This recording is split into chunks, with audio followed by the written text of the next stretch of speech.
5ാം class മുതൽ ഒരുമിച്ച് പഠിക്കുന്ന Kozhikode Kakkodi government higher secondary സ്കൂളിലെ 8ാം ക്ലാസ്സുകാരനായ സൂര്യദേവും മുഹമ്മദ് സുൽത്താനുമാണ് ഈ കഥയിലെ താരങ്ങൾ. സ്കൂളിലെത്തിയാൽ സൂര്യയ്ക്ക് എല്ലാ കാര്യങ്ങളും ചെയ്തു കൊടുക്കുന്നത് സുൽത്താനാണ്.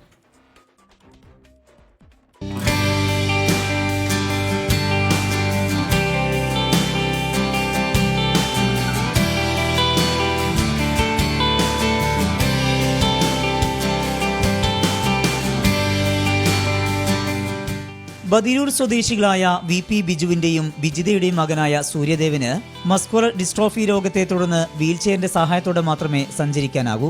രക്ഷിതാക്കൾ സ്കൂളിൽ കൊണ്ടുവിട്ടാൽ പിന്നെ രക്ഷാകർത്താവിന്റെ ചുമതല സഹപാഠി മുഹമ്മദ് സുൽത്താൻ ഏറ്റെടുക്കും. എനിക്ക് ചോറ് വാങ്ങി തരൂ, പിന്നെ ഫ്രീ ടൈമിലൊക്കെ എന്നെ കൊണ്ടുപോകും അങ്ങോട്ടേക്ക്, പിന്നെ PT ഗ്രൗണ്ടിലേക്ക് കൊണ്ടുപോകും, പിന്നെ എന്നെ ബാത്റൂമിലേക്ക് കൊണ്ടുപോകും. ഈ കൂട്ടിനെ കുറിച്ച് പ്രധാന അധ്യാപിക ഷബീനയ്ക്കും ക്ലാസ് അധ്യാപകൻ ഡോക്ടർ നിഖിൽനാഥിനും പറയാൻ ഏറെയുണ്ട്. ഏറ്റവും സന്തോഷവും അഭിമാനവും ഒക്കെ തോന്നിയിട്ടുള്ള ഒരു കാഴ്ചയാണ് ഈ സുൽത്താനും അതുപോലെ സൂര്യദേവും തമ്മിലുള്ള സൗഹൃദം. ഞങ്ങളെല്ലാവരും നോട്ട് ചെയ്യുന്നുണ്ട് ഇവരുടെ ഒരു ഫ്രണ്ട്ഷിപ്പ്. പിന്നെ ഒരു വെള്ളിയാഴ്ച ദിവസം ആണ് കൂടുതൽ ഇവരെ ശ്രദ്ധിക്കാനിടയായത്. അന്ന് എല്ലാ കുട്ടികളും പള്ളിയിൽ പോകുന്ന സമയത്ത് സുൽത്താൻ മാത്രം പള്ളിയിൽ പോയില്ല. അപ്പോൾ അതിൻ്റെ റീസൺ ഞാൻ ചോദിച്ചപ്പോൾ അവൻ പറഞ്ഞത്, സൂര്യദേവിന് ഭക്ഷണമൊക്കെ എടുത്തു കൊടുക്കാൻ ആരും ഉണ്ടാവില്ല ടീച്ചറെ, കുറേ ലെങ്ത്തുള്ളൊരു, അതായത് 1.5 മണിക്കൂർ ഗ്യാപ്പ് ഉണ്ടല്ലോ.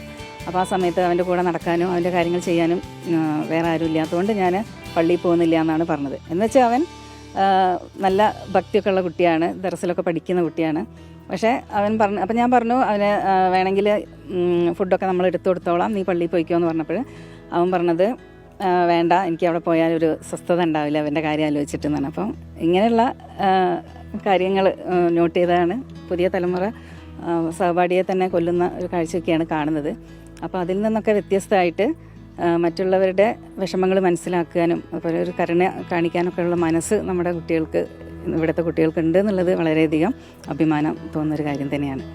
ഞാൻ ഒരു ദിവസം ക്ലാസ്സിൽ ചെന്നിട്ട് കുട്ടികളോട് സന്തോഷകരമായ ഒരു അനുഭവം ഷെയർ ചെയ്യാൻ വേണ്ടിയിട്ട് പറഞ്ഞിരുന്നു.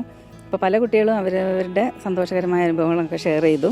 അപ്പോൾ ചിലർക്ക് അമ്മ വീട്ടിൽ പോയതായിരുന്നു സന്തോഷം, പിന്നെ ചിലർക്ക് ടൂർ പോയതായിരുന്നു, ചിലർക്ക് സൈക്കിൾ കിട്ടിയതാണ്, അനിയത്തി ഉണ്ടായത്, അങ്ങനെ പല പല സന്തോഷകരമായ അനുഭവങ്ങൾ പങ്കുവെച്ച സമയത്ത് സുൽത്താൻ എൻ്റെ അടുത്ത് പറഞ്ഞ കാര്യം, അവന് ഏറ്റവും സന്തോഷം ഉണ്ടാക്കുന്ന അനുഭവം എന്ന് പറയുന്നത് സൂര്യദേവിനെ നോക്കി നടത്തുന്നതാണ്. അതായത് അവൻ്റെ കാര്യങ്ങളൊക്കെ ചെയ്യുന്നതാണ് അവന് ഏറ്റവും സന്തോഷം എന്ന് പറയണ്ടായി. അത് വളരെയധികം ഹാർട്ട് ടച്ചിങ് ആയിട്ട് തോന്നി. മറ്റെന്തിനേക്കാളും ഈ കൂട്ടും സഹായവുമാണ് തന്റെ സന്തോഷമെന്ന് സുൽത്താൻ. കൂടുതൽ ചോറ് വാങ്ങി കൊടുക്കാനും, പിന്നെ ടോയ്ലറ്റ് കൊണ്ടുപോകാനും, പിന്നെ അവർക്ക് വെള്ളം അടച്ചു കൊടുക്കാനും, പിന്നെ ലാബിൽ പോയി കമ്പ്യൂട്ടർ എടുത്ത് എനിക്ക് ഓരോന്ന് കാര്യം പറഞ്ഞു കൊടുക്കുക, എനിക്ക് ലൈബ്രറിയിൽ ബുക്ക് എടുത്തു കൊടുക്കുക, ഇതൊക്കെയാണ് എൻ്റെ ഏറ്റവും വലിയ സന്തോഷം. പൂരങ്ങോട്ട് കുന്നുമ്മൽ റഷീദ് നൂർജഹാൻ ദമ്പതികളുടെ മകനാണ് സുൽത്താൻ. സുൽത്താന്റെ നല്ല മനസ്സിനെ കൈയടിക്കുകയാണ് അധ്യാപകരും വിദ്യാർത്ഥികളും. കുഞ്ഞിളം വാവേ കഥ കേട്ട് മെല്ലെ മിഴിപൂട്ട് മാറിൽ ചൂടിൽ ജാതിയും മതവും പറഞ്ഞ് കലഹിക്കുന്നവർക്ക് ഈ കുരുന്നുകളിൽ നിന്ന് പഠിക്കാൻ ഏറെയുണ്ട്. സുൽത്താന്റെയും സൂര്യയുടെയും സൗഹൃദം എന്നും നിലനിൽക്കട്ടെ. കോഴിക്കോട് നിന്ന് ജയൻ കല്യാശ്ശേരിക്കൊപ്പം സമീസി മുഹമ്മദ്, 24.